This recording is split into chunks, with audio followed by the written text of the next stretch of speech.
उरई में दिवंगत सपा नेता सुरेंद्र मौखरी को श्रद्धांजलि अर्पित करने पहुंचे अखिलेश यादव ने यहां भी पत्रकारों से बात करते हुए भाजपा की योगी सरकार को आड़े हाथ लिया है। उन्होंने निकाय चुनाव के मद्देनजर सपा कार्यकर्ताओं से मुलाकात भी की और आगे की तैयारियों के लिए उन्हें प्रेरित भी किया। समाजवादी पार्टी के राष्ट्रीय अध्यक्ष और उत्तर प्रदेश के पूर्व मुख्यमंत्री अखिलेश यादव आज दूसरे दिन भी भारतीय जनता पार्टी पर हमलावर नजर आए। कल झांसी में उन्होंने जेल में पूर्व विधायक दीपक यादव से बातचीत की, तो उसके बाद मीडिया से रूबरू होते हुए उन्होंने भारतीय जनता पार्टी पर बदले की भावना से काम करने का आरोप लगाया था। और आज जब वो जालौन पहुंचे हैं, दरअसल जनपद जालौन में सुरेंद्र मौखरी जो कि समाजवादी पार्टी के जमीनी स्तर के नेता और पूर्व जिला पंचायत सदस्य थे, उनका हृदय गति रुकने से दुखद निधन हो गया था। उनके यहाँ वो श्रद्धांजलि अर्पित करने पहुंचे थे।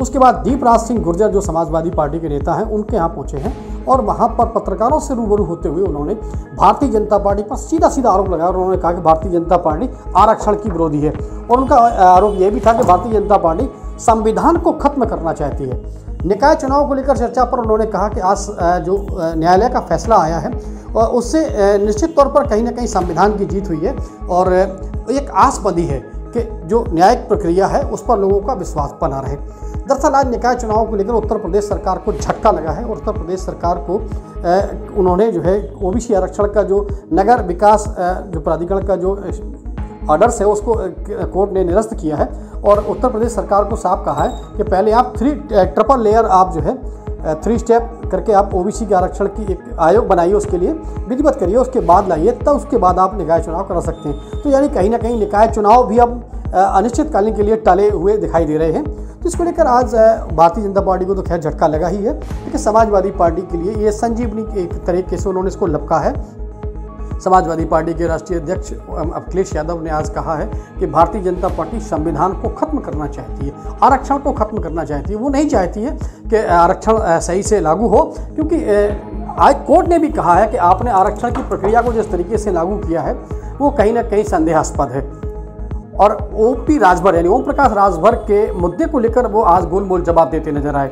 दरअसल पत्रकारों ने एक सवाल पूछा था उनसे कि ओम प्रकाश राजभर का समाजवादी कार्यालय के अंदर प्रवेश वर्जित को एक पोस्टर लगा हुआ है, उस पर आप क्या कहेंगे? तो उन्होंने कहा अभी इसकी जानकारी नहीं है, जानकारी जैसी होगी उसके बाद उनका अगला स्टेप वो मीडिया के सामने फिर वापस लेके आएंगे।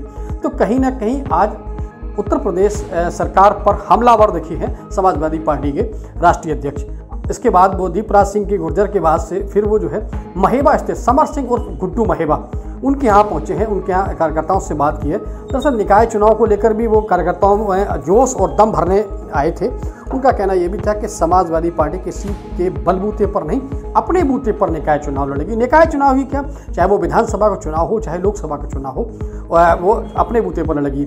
राहुल गांधी की भारत जोड़ो यात्रा के बारे में उन्होंने कहा भारत जोड़ो यात्रा से उनका दिली लगाव है, यानी उनको जो है हृदय से प्रेम है। लेकिन भारत जोड़ो यात्रा में शामिल होने के लिए कांग्रेस पार्टी की ओर से अभी तक उनको कोई ऑफर नहीं आया, कोई उनके पास आमंत्रण नहीं आया है, इसलिए वो पार्टी में यात्रा में शामिल होने के बारे में अभी कुछ भी कहने से उन्होंने इनकार किया है। बहुत ही दुर्भाग्य है कि हमारा पिछड़ों का हक छीना जा रहा है और ये केवल पिछड़ों का हक नहीं छीना जा रहा है। भारतीय जनता पार्टी सत्ता में रही तो जो बाबा साहब भीमराव अम्बेडकर जी ने अधिकार दिए हैं उन अधिकारों को धीरे धीरे छीन लिया जाएगा। अभी कुछ चीज़ें दिखाई दे रही हैं और कुछ चीज़ें नहीं दिखाई दे रही हैं। भारतीय जनता पार्टी हमेशा आरक्षण विरोधी काम किए उसने।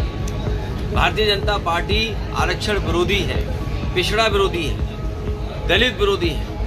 इन्हें संविधान की किसी भी व्यवस्था से कोई मतलब नहीं है। जो बाबा साहब भीमराव अम्बेडकर जी ने अधिकार दिए थे उन अधिकारों को धीरे धीरे भारतीय जनता पार्टी छीनना चाहती है और जितने भी उनमें पिछड़े नेता हैं वो सब मुंह बंद करके बैठे हुए हैं। भारत जोड़ो यात्रा में सभी को अरे जरूरी ये है कि ये जो आरक्षण खत्म हो रहा है नीचे कर लीजिए, ये सब छीन लेगी भारतीय जनता। राहुल जी ने न्योता दिया है आप लोगों को, जाएंगे? तुम्हारे सामने खड़े के न्योता हो तो बता दो। अगर आप उनकी भारत जोड़ो यात्रा अरे भाई मैं क्या कह रहा हूँ, आरक्षण बड़ा सवाल है। अरे भारत जोड़ो अपनी जगह है, आंदोलन हम उनके आह्वान से भावनात्मक हमारा जुड़ाव है। जी जी। लेकिन हमें कोई इनविटेशन नहीं मिला है। अगर आपकी जेब में इनविटेशन हो तो मैं दिखा दूं। अगर मिलता है तो फिर क्या करें? आज जैसा मैं बोलूंगा नहीं। जी बिल्कुल। सबसे बड़ा महत्वपूर्ण मामला है कि आज आरक्षण पे हमला हुआ है। जी। सरकार जानबूझ करके पिछड़ों को आरक्षण नहीं देना चाहती थी, वो सामने आ गया।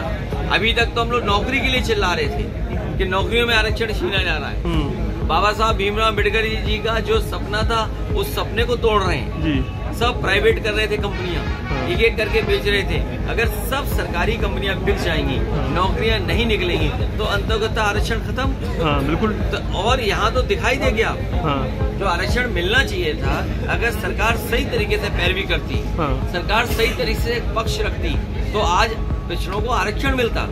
और जनगणना की बात कोई पहली नहीं हुई है बात। आप याद कीजिए, जिस समय जाति जनगणना की बात हुई, समाजवादी पार्टी इस पक्ष में रही कि सभी जातियों की जनगणना की जाए।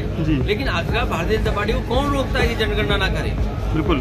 क्योंकि जनगणना करने से हर जाति को अपनी आबादी की जानकारी हो जाएगी। भारतीय जनता पार्टी कभी नहीं चाहेगी कि हर व्यक्ति अपने जाति के हिसाब से जानकारी कर ले कि वो आबादी में किस संख्या में है। अखिलेश जी, आज ओम प्रकाश राजभर